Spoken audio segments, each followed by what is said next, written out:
Aquí descansan nuestros seres queridos. Y aquí vendremos también nosotros, porque la muerte es biológicamente un fin inevitable. Todo lo que vive ha de morir.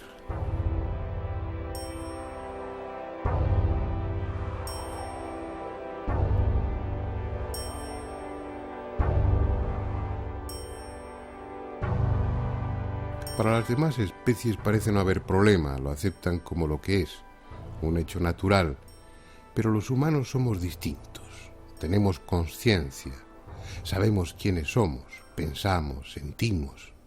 Por eso cuando alguien cercano muere, experimentamos tristeza y nostalgia por su ausencia.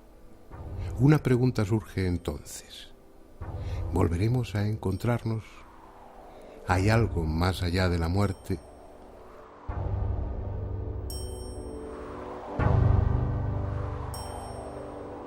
Una pregunta que en definitiva nos afecta tanto a nosotros como a los que ya se fueron, porque nosotros iremos después. Por eso el hombre ha sentido desde siempre la llamada de lo trascendente. Por necesidad, para mitigar la angustia, el miedo a dejar de ser, o porque ha tenido experiencias que le han hecho entrever ese otro mundo. Experiencias iguales a las que ahora muchos tienen. Sueños, estados de casi muerte, trances, proyecciones fuera del cuerpo. Sea por una u otra razón, o por ambas, los humanos llevamos milenios intentando comunicarnos con los muertos. No solo para tener una prueba de que después de la muerte se continúa existiendo, sino también para saber cómo es ese otro mundo que presuntamente nos aguarda. No es pues un tema nuevo. Sin embargo, en la historia reciente suele decirse que el espiritismo, la comunicación con los muertos, nació en marzo de 1848 en una casa de Hydesville, en el estado de Nueva York, cuando las hermanas Foss, entonces unas niñas, comenzaron a recibir mensajes mediante raps, golpes secos en los muebles y en las paredes, de un buhonero asesinado en aquella casa años antes. Y aunque los contactos con el otro mundo sean mucho más antiguos, ese hecho puede bien servir de referencia, porque a partir de él, la comunicación con los espíritus se convirtió en una práctica habitual en los salones de América y de Europa.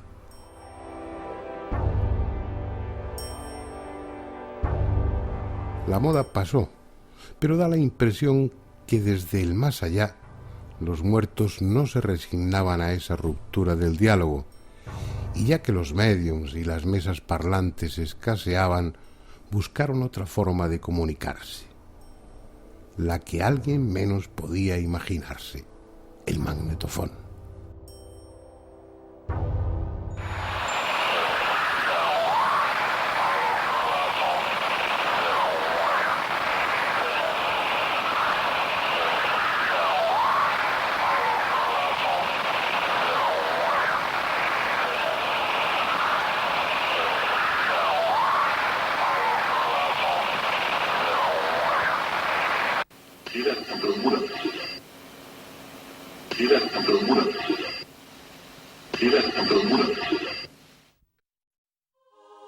Fue el 12 de junio de 1959.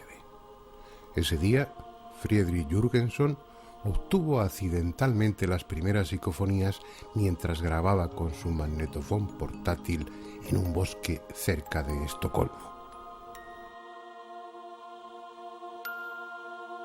No era esa su intención. Trataba simplemente de grabar el canto de determinados pájaros para ambientar sonoramente uno de sus documentales. Fue después, al llegar a casa y al escucharlo grabado, cuando se dio cuenta de que además del canto de los pájaros había otra cosa. Voces, murmullos, prácticamente ininteligibles, e incluso el sonido de un instrumento musical.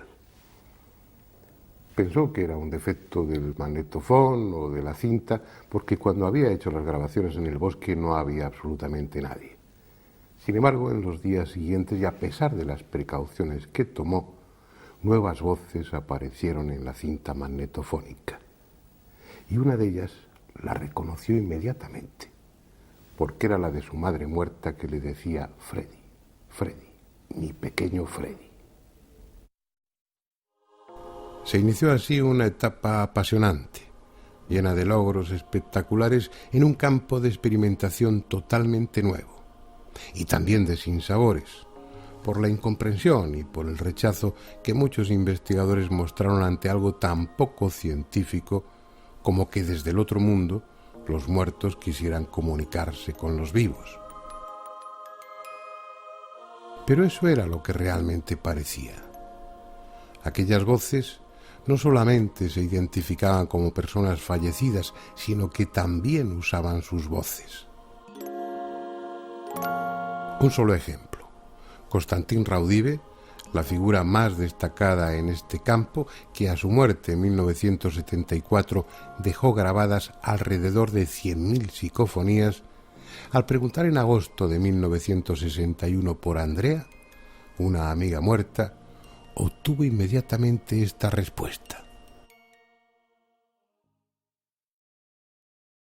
Sí, Andrea. Sí, Andrea. Sí, Andrea. Lejanas, apenas audibles, o como si tuvieran que apresurarse por alguna razón, las psicofonías solían y suelen reducirse a palabras sueltas o frases muy cortas.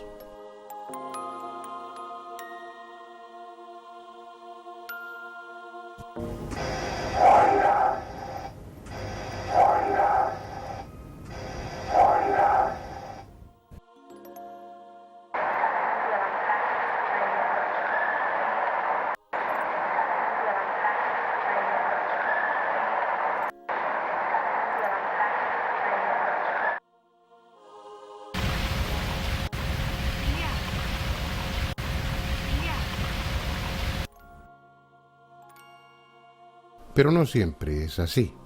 En alguna ocasión, lo grabado psicofónicamente desconcierta por su espectacularidad y belleza, como el coro que ahora escucharemos.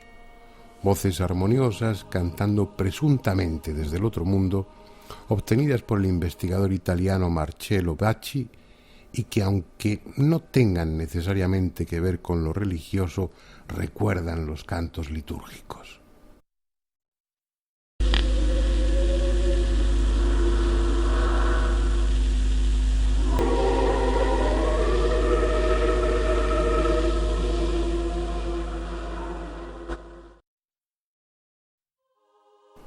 La que sí tiene un claro contenido religioso es la que grabó Pedro Amorós en un castillo templario.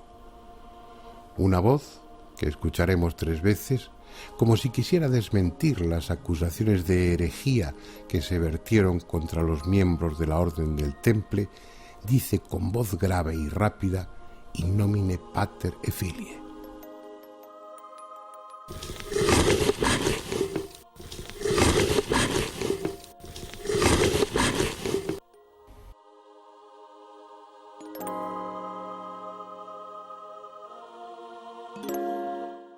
En teoría, cualquier sitio es bueno para grabar psicofonías. Como veremos después, los investigadores las obtienen frecuentemente en su propio laboratorio.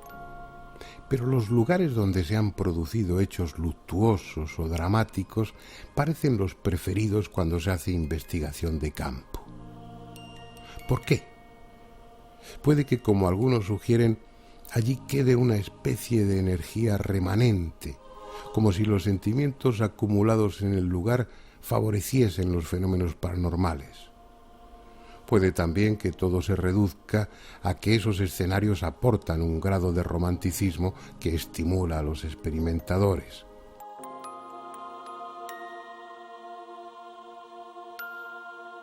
Sea por una u otra razón, los cazadores de psicofonías acuden a lugares como este, en el condado de Treviño, un pueblo llamado Ochate, del que solo queda en pie la torre de su iglesia, desnuda y fantasmal.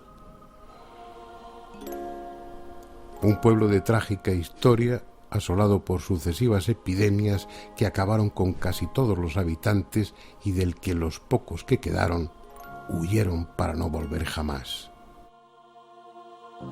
Muchos de los que, atraídos por su siniestra fama, han pasado la noche aquí, hablan de suspiros, de pisadas a su alrededor, incluso de agresiones por manos invisibles, y también han obtenido psicofonías.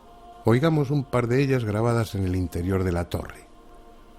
La primera requiere un oído atento, pero si se fijan, distinguirán una lejana voz femenina preguntando qué hace la puerta cerrada.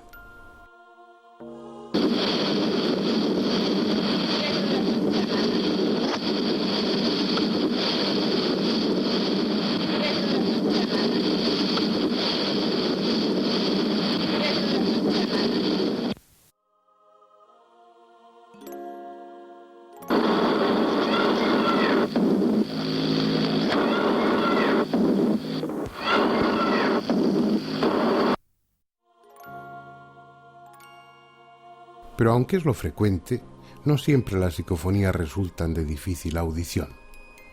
Cambiemos de escenario para escuchar otras tan claras como espeluznantes. Esta es la moderna y activa ciudad de Albacete. Y este es un edificio más, aparentemente. En él está instalada la Jefatura de Industria de Castilla-La Mancha, pero antes estuvo la Casa de la Marquesa, habitada en tiempos por doña Margarita Ruiz de Liori, marquesa de Villasante. Una mujer singular, en muchos aspectos adelantada a su época, de la que se dice que celebraba reuniones donde se practicaba la magia negra. En 1954 fue acusada de haber mutilado el cadáver de su hija Margot, así como de otros hechos siniestros, entre los que figuraba el sacrificio de animales. Tengan o no que ver con aquellos acontecimientos, lo cierto es que el moderno edificio ha sido teatro de fenómenos paranormales de los que el personal de las oficinas ha sido testigo en numerosas ocasiones. Por este motivo, un equipo de investigadores dirigido por Fernando Rosillo, José Luis Tajada y José Martínez, y dotado con un complejo material técnico, pidió y obtuvo permiso en 1998 para realizar diversas pruebas, entre ellas la grabación de posibles psicofonías. Y fue precisamente en ese tipo de fenómeno en el que obtuvieron resultados positivos y espectaculares.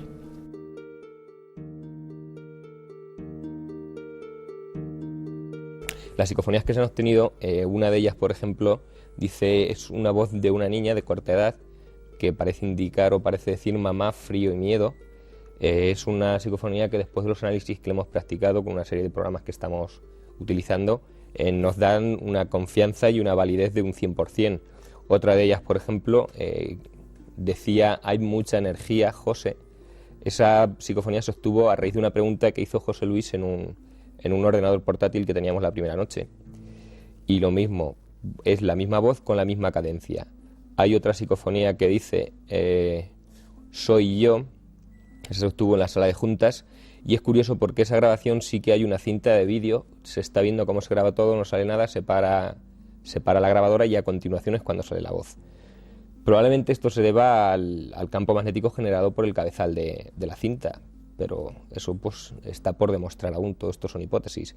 Y por último, la otra psicofonía, quizá la más impactante por el contenido, sea la que se grabó la última noche. Es la misma voz con la misma cadencia, y en este caso lo que decía era simplemente yo soy Dios.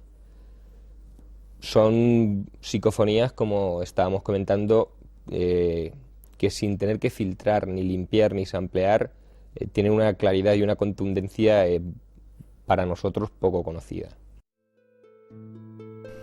Y en efecto, resultan perfectamente audibles, y podría añadirse que escalofriantes, porque se trata de la voz susurrante de una niña que dice cosas como mamá, frío, miedo.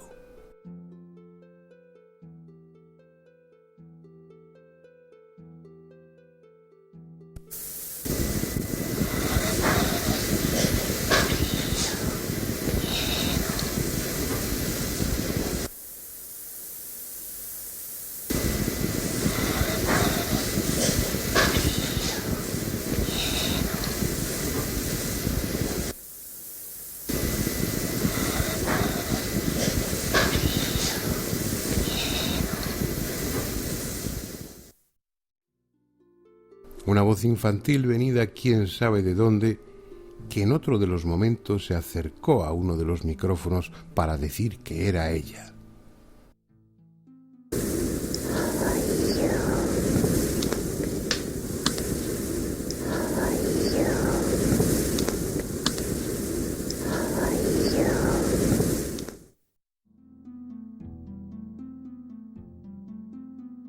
La misma voz que luego diría: yo soy Dios.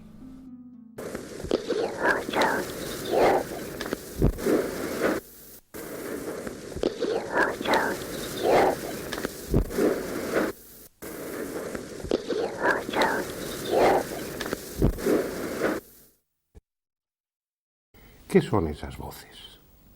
¿De dónde proceden? Los que asistimos a aquellos años iniciales de las psicofonías recordamos las encendidas polémicas entre los que sostenían que se trataba de algo sobrenatural y aquellos que pretendían encajar el fenómeno dentro de lo conocido. Se barajaron todo tipo de hipótesis. Obviamente se habló de grabaciones espurias, es decir, fragmentos de programas de radio o de televisión que por alguna razón quedaban registrados en la cinta. Se dijo también que podía ser un fenómeno de ventriloquía inconsciente o un fenómeno de psicocinesis, es decir, que la propia mente del investigador estuviera alterando la materia, en este caso la cinta magnetofónica, y su inconsciente fuera el que produjese las voces. Pero todas esas hipótesis no resistieron la contundencia de los hechos y quedaron en nada.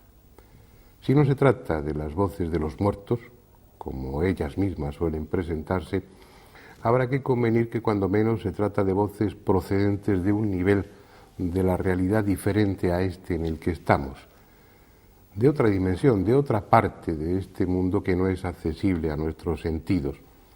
Esa, por el momento, parece ser la única conclusión lógica. Si ante un hecho paranormal, como una parafonía de efectos físicos, o las caras de Belmez, técnicamente llamadas teleplastia, no encontramos la causa, descartado el fraude, no encontramos la causa en el nivel ontológico donde el hecho se produce, como no puede haber efectos sin causa, la causa tiene que estar en otro nivel. En cualquier caso, las psicofonías dan la impresión de ser una ventana que se abre a otro mundo. Una ventana a la que alguien se acerca para susurrar junto al micrófono o que grita desde lejos. Belmez de la Moraleda es un lugar especial. En una de sus casas vienen apareciendo desde 1971 rostros en el cemento del suelo. Figuras de tosca apariencia, impresionantes a veces y otras grotescas, que han despertado todo tipo de especulaciones, pero que en opinión de los que realmente las han estudiado, incluidos muchos investigadores prestigiosos, constituyen un genuino fenómeno paranormal, el más importante quizá en la historia de la parapsicología contemporánea. El por qué se aparecen sigue siendo un misterio, y no pocos las vinculan con lo sobrenatural, aludiendo a que esas casas se levantan sobre un viejo cementerio o al rumor de que en tiempos hubo allí un prostíbulo en el que se produjeron hechos sangrientos. En un lugar así, aficionados y expertos no podían dejar de intentar obtener psicofonías. Y en efecto, en estos 30 años se han grabado centenares. Vamos a escuchar algunas seleccionadas entre las muchas que Pedro Amorós ha obtenido en sus viajes a la Casa de las Caras. La primera es una voz de mujer que llama a Ángela. Como el resto de las psicofonías, la escucharemos 2 o 3 veces.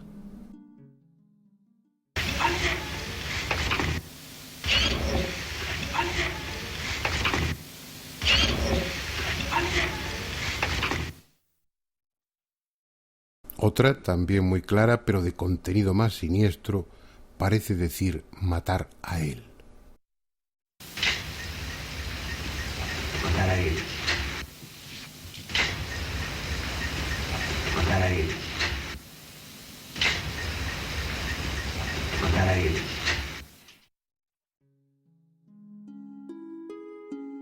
Al preguntar al investigador si había algún tipo de entidades en el lugar, se grabó una psicofonía que respondía afirmativamente diciendo «almas hay».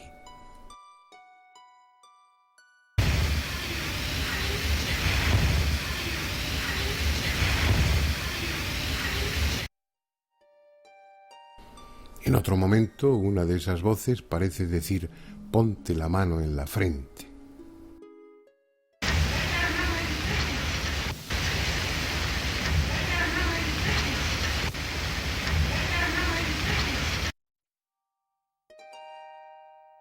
Y por último, una psicofonía que expresa su complicidad con María, puesto que al preguntar esta por qué esas entidades están en su casa, se grabó una voz de mujer que decía, es un abuso.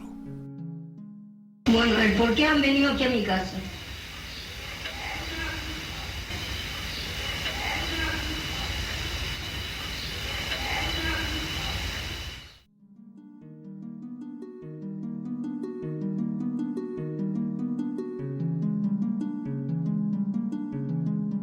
Aunque mucho más joven que Germán de Argumosa y que Sinesio Darnell, Pedro Amorós es ya uno de los investigadores más conocidos en Europa en este tema, tanto por su rigor como por su tenacidad. Lleva unas 40.000 psicofonías grabadas y gran parte de su experiencia la ha recogido en un libro, Psicofonías, Voces del Más Allá, donde, entre otras cosas, describe la técnica más adecuada para grabar estas voces, tanto en la investigación de campo como en el laboratorio. Así pues, bien puede ser él quien nos ilustre sobre la mejor forma de hacerlo. Pues para grabar una psicofonía, la técnica más simple que hay es un simple magnetofón de estos de reportero que utiliza normalmente la gente. Eso sí, con un micrófono conectado con un cable, ¿no?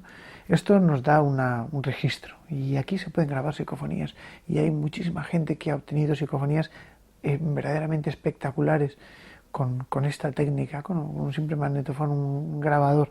Yo al principio utilizaba un grabador, un pequeño maletín pequeñito de plástico y me iba por ahí a intentar conseguir psicofonías en casas encantadas o que se decían misteriosas, ¿no?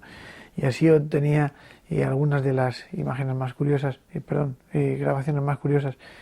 Claro, luego utilizas aparatos como de bobina abierta o incluso los ordenadores que te dan un espectro, un ancho diferente de grabación y gracias a eso las psicofonías son más claras, más inteligibles y se puede trabajar mucho mejor con el sonido, evidentemente. No es lo mismo caminar por una autopista que por una carretera comarcal.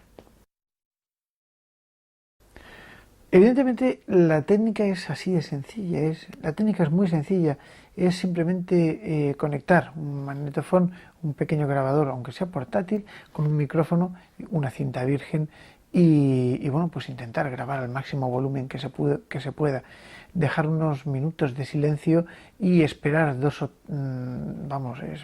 esos 2 o 3 minutos intentar hacer alguna pregunta o algo por el estilo. Después, con todo el silencio, por supuesto, después rebobinar esto y escucharlo grabado. Es tan sumamente sencillo que cualquiera puede realizar este tipo de grabaciones y este tipo de experiencias, ¿no? Sí que tengo algunas grabaciones curiosas. Evidentemente, pues como normalmente estoy realizando este tipo de investigaciones psicofónicas a lo largo de todos los fines de semana, pues algo he obtenido. Sin embargo, una de las más curiosas que recuerdo fue una que obtuve en el Santo Sepulcro, en Jerusalén. Allí, bueno, pues obtuve un poco, de una forma curiosa, el permiso para poder investigar dentro del Santo Sepulcro, cosa que no es fácil, y me dejaron durante unos minutos trabajar solo dentro, en el interior de esa cueva, ¿no? Al analizar las grabaciones, se escucha perfectamente una psicofonía de una voz de un hombre que dice con toda claridad Constantín. Estamos en el Santo Sepulcro. En el Santo Sepulcro. Estamos en el Santo Sepulcro. ¿Qué sería Constantín? ¿Constantín Raudive? No lo sé. El caso es que nos plantea aquí este misterio. Para mí es una de las psicofonías más curiosas y que desde luego bueno, pues por su claridad y evidentemente por el lugar donde fue grabada, para mí es importante. Es esa la duda que siempre queda flotando en el ambiente. ¿Son quienes dicen ser? ¿Realmente los muertos, nuestros muertos, están intentando comunicarse con nosotros? ¿O acaso sin proponérnoslo hemos abierto una brecha en el muro invisible que separa esta realidad de otra, en la que hay de todo, incluso almas? ¿Por qué no utilizar ese nombre? Almas que no saben dónde están.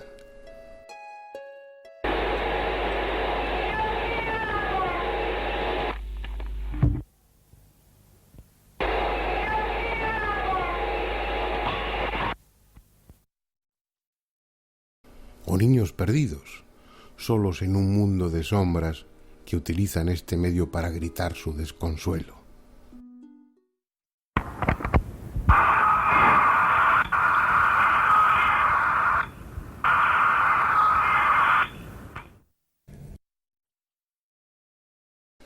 Una brecha por la que se cuelan en este lado y comentan lo que ven. Como esta, en la que una voz, grabada en un magnetofón puesto en marcha con temporizador en el laboratorio vacío de Sinesio Darnell, deja constancia de que estuvo allí y no había nadie. Hoy nadie. Hoy nadie. O ante un malentendido con el mismo investigador se excusa diciendo que él no ha sido.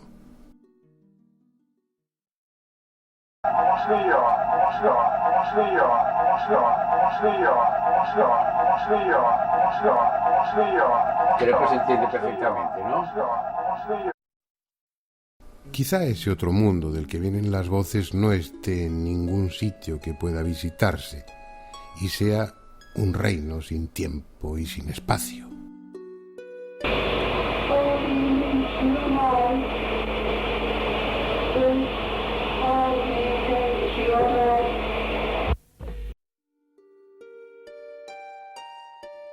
Pero estén o no en otra dimensión, sean muertos o entidades de otra naturaleza, lo que la experiencia de estas últimas décadas viene a decirnos es que ellos quieren comunicarse con nosotros y han encontrado en la electrónica un medio limpio y eficaz para hacerlo, porque por asombroso que resulte, ya no solo dejan oír sus voces, sino que desde 1985 nos permiten ver sus rostros a través del televisor y últimamente de la pantalla del ordenador.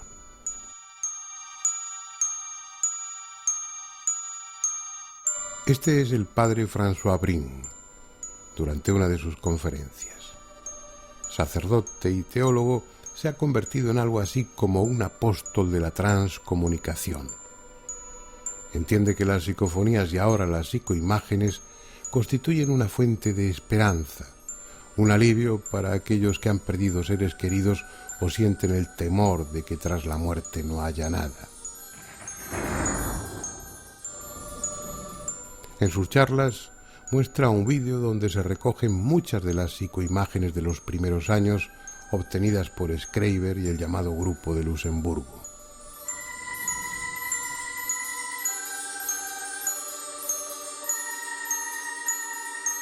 Si a Jürgenson le corresponde el mérito de haber grabado en 1959 las primeras psicofonías, a Klaus Schreiber le pertenece el de grabar las primeras psicoimágenes en 1985.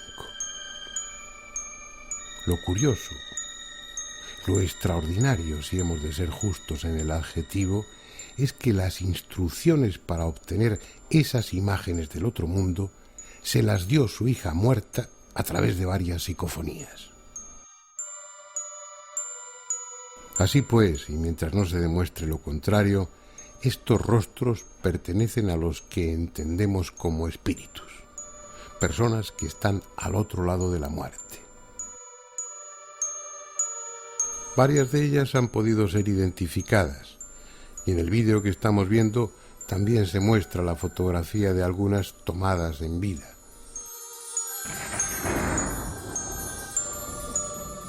Por ejemplo, esta es la imagen fantasmal, valga la expresión, de quien parece ser un religioso, captada por Schreiber. Y esta es una fotografía del mismo cuando estaba vivo. Un austriaco que fue abad en un monasterio y que durante muchos años se dedicó al estudio del espiritismo.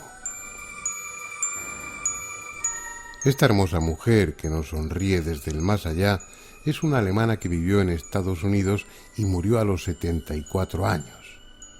Sin embargo, como estamos viendo, en ese otro mundo su apariencia es la de una mujer en la plenitud de su belleza. Esta psicoimagen es de las pocas que se han grabado en movimiento, incluso parece decir algo. Otro también identificado y al que luego veremos girar la cabeza es el fallecido investigador francés Henri Sinclair.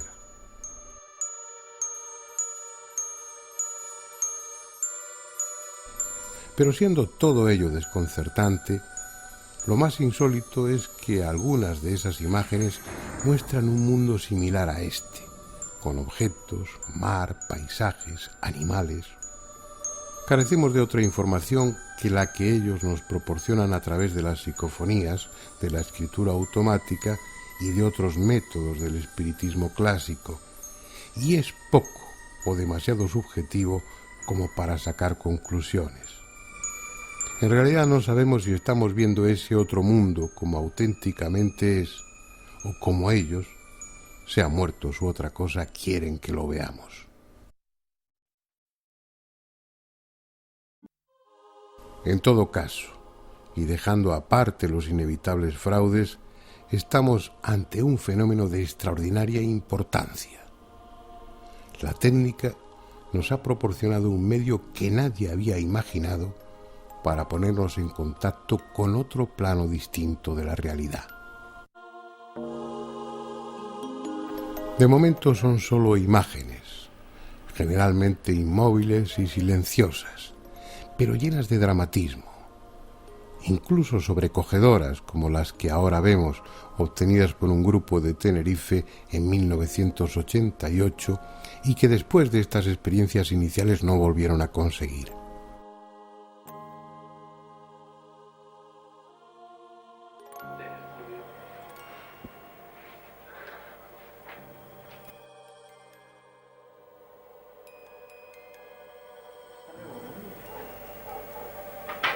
Meto la cinta. Y luego.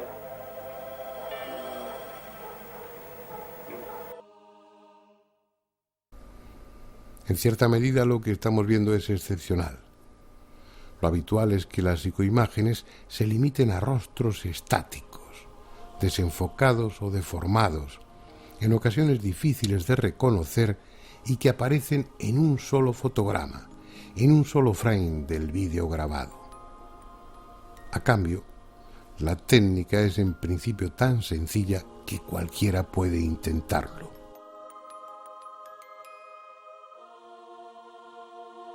Pues la psicoimagen realmente es muy sencilla de obtener. Simplemente hace falta una cámara de vídeo pequeñita conectada a un monitor de televisión. Y entonces lo único que tenemos que hacer es enfocar el monitor de televisión con la propia cámara. Una vez que tengamos enfocado, dejaríamos un ángulo de unos 45 grados con respecto a la línea del monitor cámara y pues lanzamos el zoom un poquitín hacia la esquina inferior derecha normalmente, hasta que se forme un efecto de retroalimentación que normalmente suele ser una espiral. En esta espiral nada más conseguir este efecto que nosotros le llamamos retroalimentación, pues ahí lo único que hay que hacer es intentar obtener estas psicoimágenes. Es muy buena la técnica de utilizar una cámara conectada al ordenador y el ordenador que pueda registrar todo lo grabado, porque así podemos examinar sin ningún problema todos y cada uno de los fotogramas, frames que componen la grabación de estos segundos de filmación, ¿no? Y esto es muy, muy útil. Otra cosa sería utilizar el vídeo, ¿no? Que también es un sistema un poquito más arcaico, pero evidentemente pues muestra la antigua usanza del tema de las psicoimágenes. Lo que pasa es que, claro, los cabezales del vídeo peligran, ¿no? Porque 10 segundos son 240 y tantos fotogramas.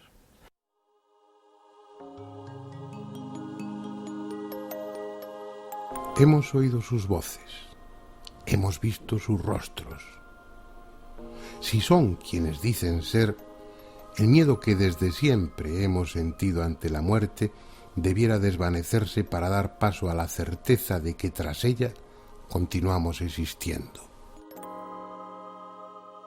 Sin embargo, siendo mucho lo que se ha avanzado en este campo, no es suficiente. La mayoría necesita pruebas más sólidas aún, más concluyentes. Y quizá tengan razón. Pero al menos convengamos en que estas experiencias abren una puerta a la esperanza.